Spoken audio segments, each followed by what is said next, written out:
Another thing that's going crazy, though. Another thing that is going crazy. And I'm kind of nervous about this. Is tariffs. Tariffs, man. These tariffs they could get crazy. The tariffs could get crazy. If we're just looking on the front page of CNBC, there are 3 stories about tariffs. 3 stories about tariffs. Because tariffs are a big deal. So let's just get right into this. As you may or may not know, Trump became the president-elect of the United States in early November.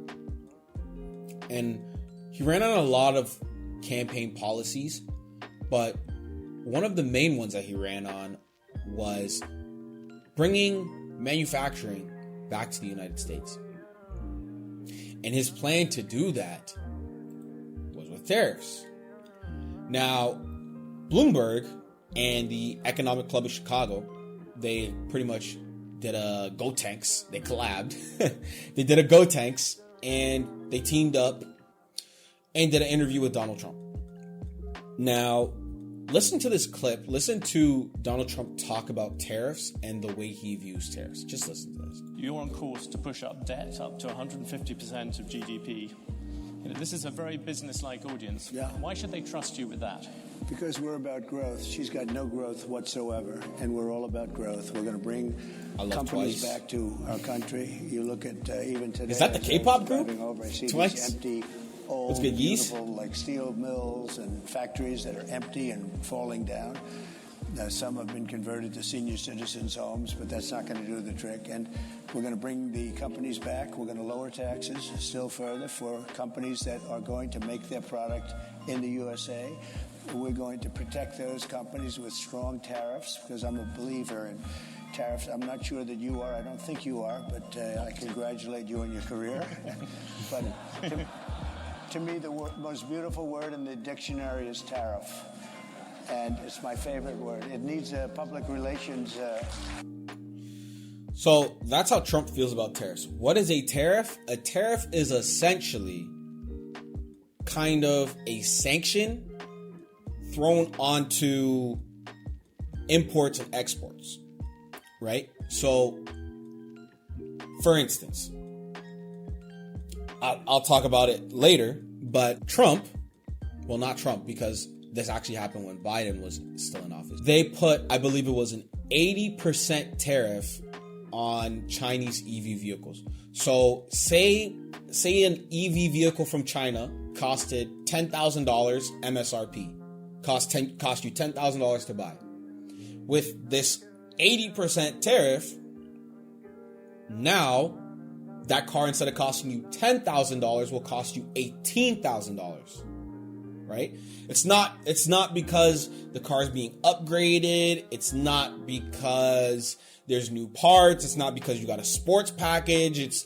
There's nothing new or additional being added to the car. It's just because now the government is saying, now there is a tariff on this car. The car now costs more. And tariffs are usually thrown on the exporter. So it would be to say, like the Chinese cars, it would be the US throws it on BYD in China. But you'll see, like I'm going to talk about later, a lot of the times it's the consumer, like you and me, that ends up paying for these tariffs. So, just a little lesson. So, auto companies are like I was touching on, auto companies are they're kind of like a big focal point of tariffs, because one of the main things that the US is involved in is auto manufacturing. And like I was talking about, Chinese EVs are starting to take a big market share. They're starting to take a really big market share. So if I play this little part for you, where Trump starts to talk about auto manufacturing and what's starting to happen in North America, China essentially is trying to build manufacturing plants in Mexico. And you can see why this could be a problem, because Mexico, right under the United States, Canada on top of the United States. If China has these plants, it would be very easy for them to ship cars through the rest of North America, right? Because, it's really easy through the interstates to get through all of America. US on top of Canada, bro, it is. It is. Geographically and metaphorically. But you can see how this could be a problem for the United States, because they're really big into auto manufacturing. They don't want to lose GDP. They don't want to lose jobs. This is a big problem. So you can hear Trump talk about this. I'm going to play a little bit of this clip. They come in. You can see how long this interview. I actually watched this whole interview. This came out a while ago, but I watched this whole interview. You can see it came out October 15th. I watched the whole thing because it was really interesting. They touched on a lot of stuff. You can see here they talked about TikTok, the US dollar. It was pretty interesting. Trump's going to talk about tariffs, and he's going to talk about auto manufacturing, China, what they're doing in Mexico. We're not going to have somebody undercut them. And I could give you an example of this if you want. Would you like me to? Because it just give me a quick example, then I will come back. I just found out about it. So I've been talking about for the last year about Detroit and how horribly it has been. It's just horrible, because we've been talking about Detroit's coming back for 40 years, and it's never come back. One thing I want to say, shout out to Detroit. I love Detroit. My parents live maybe like 30 minutes away from Detroit, so I go to Detroit a lot. Detroit, fun fact, used to be one of the richest cities in the world. Because if you remember back in the mid 1900s, they were really big on auto manufacturing. But as times changed, things started, people started to try to almost nip at different sections of the auto industry. They kind of fell off a little bit. Then in 2008, they got hit really hard in the recession. They're starting to bounce back though now. Detroit's actually a really nice city now. Obviously, there's bad parts of any city, but they are really starting to bounce back. And this auto industry, it really did affect Detroit. So just touching on that. And it's very dependent on the car industry. Well, they've lost 60% of the business over a long period of time. And what happened is I found out a friend of mine builds auto plants. That's all he does. He builds auto plants. That's what he's good at. He doesn't want to build an apartment. All he wants to build and he builds the biggest in the world. And for the last year and a half, if anybody's heard me speak, I was talking about Mexico as a tremendous challenge for us right now. Tremendous. China is building massive auto plants in Mexico. And they're going to build them, and they're going to take those cars and sell them into the United States. They're very near the border. And they're going to have all the advantages and none of the disadvantages. And that's going to be the end of Michigan. It's going to be the end of, frankly, South Carolina. Going to be the end of everything. So I've been talking about this, and I said to him about 9 months ago, I said, you know what? I want you to do me a favor, John. His name is John. I don't want to give his last name because he might not like it. But I said, I want to see an auto plant. I want to go and see one of these. You press a button and everything works, right? I want to see one of the big ones. He said, all right, good. I said, where do we go? I'd like to go to Michigan. I'd like to go to someplace in the United States. He said, no, we can't do that. Why? We're not building anything big in the United States. That's not where we don't build the big ones here. I said, where are you building the biggest ones? He said, in Mexico. We're building giant plants, the biggest plants anywhere in the world. Yeah, so Trump said it himself. China is trying to move into Mexico, start building plants. And you can imagine, this is a nice little collab between Mexico and China, right? Because think about it. China comes in, they pretty much invest in Mexico. They give workers jobs. They get more taxpayers in Mexico, and it just generates more GDP for Mexico. You can imagine this is a really good partnering. Trump don't like that though. America don't like that, right? So a lot of talk about and Michigan is crazy. I'm not saying that at all, man. Hey, shout out to Michigan. Shout out to Ann Arbor too, man. That's where Michigan U is. Go Wolverines. But we've been talking a lot about Chinese EVs. How much market share are Chinese EVs really taking? So I got an article here. This is from AutoVista. They're talking about BYD, and BYD stands for Build Your Dreams, but it's looking like BYD might be standing for Build Your Dollars, because look at this headline right here. BYD enjoys significant lead in global EV market. You can see more than doubling the market share of its closest competitor. And let me ask you a question. Who do you think their biggest competitor is? Who do you think the biggest EV competitor is besides BYD? I'll show you who it is. I will show you who it is.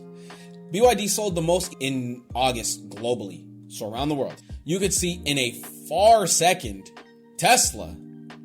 Tesla sold, what is that, 355? Tesla sold less than half. That's around what, 45%? 355 to 152? That is less than half of the EV vehicles that BYD sold in the month of August. So you can see that BYD they're starting to gain market share globally because they found a way to make these vehicles at a low cost, bring them to low cost MSRPs for people around the world. And I have an article later on, I'll get to that, but you'll see just how cheap these vehicles really are. So you could see this kind of has America a little shook.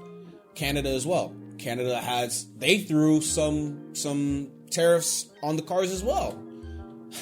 But just the mention of these tariffs, they got people shook, me included.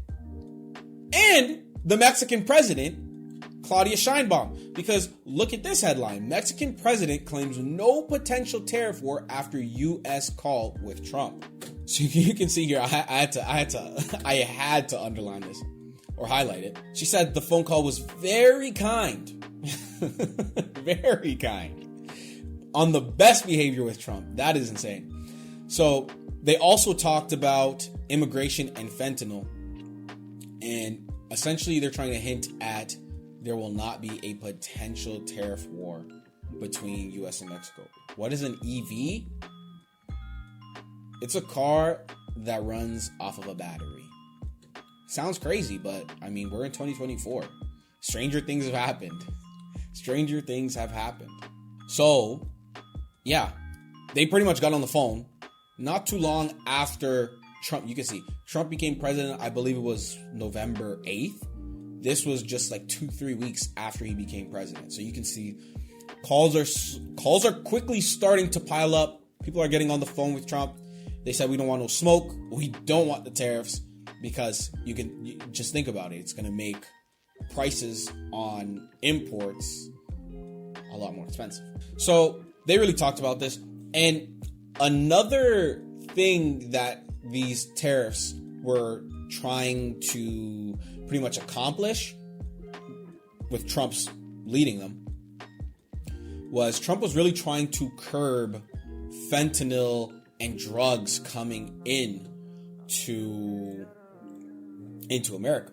Let me see if I can find it. He actually talked about it. Here it is. So he talked about how essentially a lot of drugs, really hard drugs like fentanyl, that Fenty, I'm not talking about Rihanna, that Fenty is coming in from Mexico through the United States. They're also throwing these tariffs on China as well, because one of the main ingredients in fentanyl is prevalent in China, like it's being made in China. So that's why a lot of these tariffs are being thrown on as well.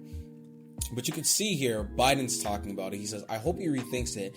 I think it's a counterproductive thing to do, speaking on the tariff threats against Mexico and Canada. He said, the last thing we need to do is begin to screw up these relationships.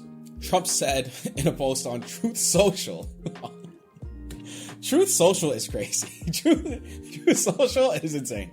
But on Truth Social, he said that one of his first executive orders would be to hit Mexico and Canada with a blanket 25% tariff. So just 25% tariff on exports, imports, goods that are coming from Canada and Mexico. The U.S. imports most of its goods from China. This is where I'm going to touch on the fentanyl and the drugs, right? So it says this tariff will remain in effect until such time as drugs, in particular fentanyl, and all illegal aliens, he's talking about through Mexico, illegal ports of entry, all illegal aliens stop this invasion of our country. So this is where Trump is really starting to heat up. It's kind of like a three-pronged effort. He's trying to stop the illegal immigration. He's trying to stop the fentanyl, and he's trying to curb the quickly encroaching gain on market share that companies like BYD are taking on the auto industry. Who do I have to vote for to make fentanyl? Whoa, that's crazy. Who do I have to vote for? I don't know. Vote for whoever's running Seattle or Oregon. I don't know if this is true or not. I heard that like every drug is legal there, like mushrooms and all types of stuff are legal there. I don't know. Vote for them, I guess, if they ever run for president. But in my opinion, all these tariff talks are just negotiating tactics, right? Because you can see Trump really wants to deal with I would say the three-prong agenda. The illegal immigration, the drugs, and auto industry. But, we talked a lot about, Mexico and China. We're forgetting Canada, right? So how did Canada react to these talks of tariffs? I'll tell you how they react to these talks of tariffs. Canada is holding emergency meetings. That's what's happening, essentially. So Canada is already examining tariffs on certain U.S. items following Trump's tariff threat. So essentially, they're trying to, with Trump's negotiating tactic, they're trying to have their own negotiating tactic and say, okay, we're going to slap tariffs on your stuff. They're examining possible retaliatory tariffs on certain items from the United States. And you can see here, Canada, for instance, announced billions of new duties. This was in 2018 when Trump was first in office. Kind of in a tit-for-tat response, you see? So Trump enacts tariffs. Canada wants to enact tariffs. Canada imports $3 million worth of yogurt from the U.S. annually. And that comes from Wisconsin. So you could see if they slap even more tariffs on this could get bad. This could get ugly. Another product on the list was whiskey, which comes from Tennessee and Kentucky. So you could see these products, they're slowly starting to get tariffs, or they were getting tariffs, and now they're looking like they want to throw even more tariffs on them. Emergency meeting like Among Us? Yeah, it is an emergency meeting like Among Us. They definitely pressed the red button, and they're getting scared. They are getting scared. Because you can see here, Trudeau said that they pretty much need to stick together, stay united, and have one united goal with fighting these tariffs. So, these tariffs are really crazy. It's starting to hit Canada. And I'll give you an example. Justin Trudeau self-reported. He definitely did self-report, man. That guy gotta go. That's a whole nother subject, though. I'm not gonna get political on this channel. Like I said, this channel is just for me to give you the facts, the articles, the news. I'll give you a little bit of my opinion. I'm going to try and be as unbiased as possible. That's what I'm going to try and do here. So remember when I was talking about America with their auto tariffs on Chinese EVs? You can see Canada did it as well. Chinese-made EVs are now subject to a 100% tariff.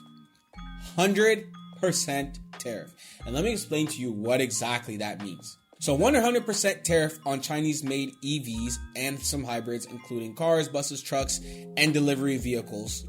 That was enacted October 1st. So let's go back to BYD. Currently, the cheapest EV on the market is the Seagull from Chinese automaker BYD, coming in at roughly 13,000 Canadian dollars. So if we go to a Canadian to US dollar exchange, 13,000 Canadian dollars is roughly 9,000 US dollars. So that's pretty cheap for a car. Imagine if you could get a car today for $9,000, sticker price, MSRP right off the lot. That's pretty good. That would help a lot of people, especially if you live in a city. Hey, shout out to Marius Jr.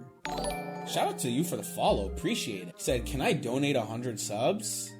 If you want to, I guess. I don't even think you can donate subs. I'm not an affiliate yet. I'm just a poster on here. I'm just a streamer, man. I'm not an affiliate just yet. You said, let me buy one. Hey, man. I think they do have some BYD. Where to buy a BYD vehicle, America? Let's see. USA. They sponsored Euro 2024. Yeah, they making money, man. BYD is making some money. Explore more models. I don't know where exactly you could buy these, but people are buying them.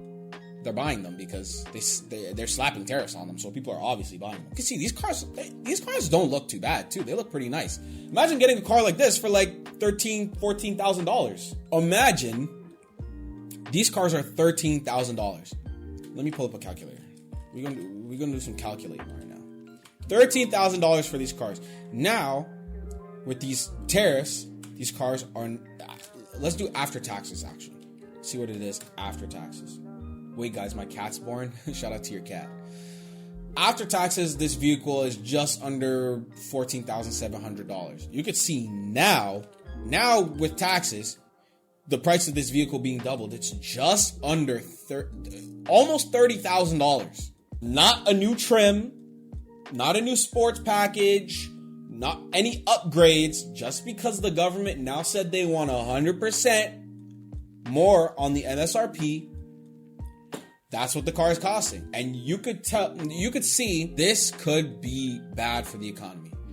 And I'm gonna let the economists talk about it, because I'm just a normal guy. The economists themselves, they are saying that the possibility of steep tariffs would ultimately be passed on to the consumers. And that's how I feel as well. I feel like this would be passed on to the consumers, because we can see here, you can see PBS, they also linked up with Peterson Institute to talk about this. And they said pretty much that these main tariff proposals retaliating with their other countries retaliating with their own tariffs would slash more than a percentage point off of the U.S. economy by 2026 and make inflation 2 percentage points higher next year than it would have been otherwise. What's better to start, drop shipping or what? What's better to start, drop shipping or what? What is that? What is what? Drop shipping is not bad, but the thing about drop shipping, you have to keep trying. Like, you have to keep trying different products until they work. So I mean, unless you have like $4,000 or $5,000 to burn, I mean, you could do it. You could try it. Nothing's wrong with trying. But anyway, back to Forex. I don't know, man. Back to the topic. You could see how this could be bad for the economy. This could slow down the economy, because think about it. If prices are being doubled, like for instance with Chinese EVs, people might altogether just say, hey man, I'm just gonna go buy that 2006 Honda Accord. Spend a little well, prices are a bit higher now because inflation went crazy. Spend a little $7,000-$8,000 on this Honda Accord, and we'll just rock out like that. It's gonna get me from A to B. I'm not gonna spend $30,000 on an EV car. You know, it could slow down the economy, and like they said, it could cut GDP because it slows down spending. Could also raise inflation because now prices are going up. Things could get crazy. It is a little scary, but we have to see how that plays out in 2025. It's really just a waiting game, man. We really don't know. Nobody knows what's gonna happen until it happens. But yeah, that was tariffs, man. Tariffs. It seems like a boring topic, but when you really and truly look into it, it is important. It is very important to the economy. How y'all feel about tariffs? Tell me how you feel about tariffs.